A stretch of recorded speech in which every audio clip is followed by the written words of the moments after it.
guys! Welcome to my YouTube channel! Ayan, so nakaka-excite pala to. Napakalaki naman ng mukha ko dito.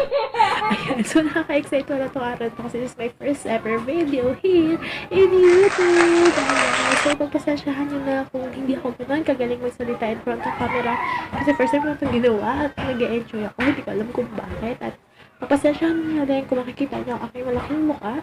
Ayan. At ang aking napalaking eyeball. Pero okay lang yung eyeball yan kasi yan ay aking pinaghirapan at pinagkuyapan. Ayan.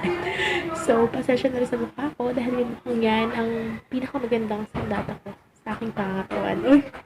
Ganon! Ayan. So, kamusta tayo dyan sa ating mga bahay-bahay? Ngayon nasa ilalim tayo na enhanced community quarantine.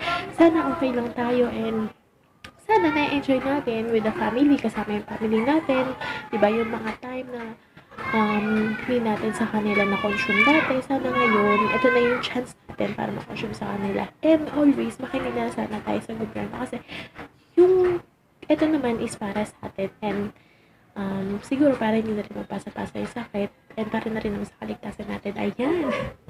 Ang dami sinabi no? Ayan. So, para na rin hindi magpasa-pasa yung sakit. Paulit-ulit. Tapos, always pray. Yan. Kasi yan naman yung naging sandata natin sa lahat ng mga pagsubok ng barating. Naniniwala naman ako doon sa kasabihan na syempre, Pilipino tayo and alam ko na kayang-kaya natin to. Kaya natin ito malagpasan.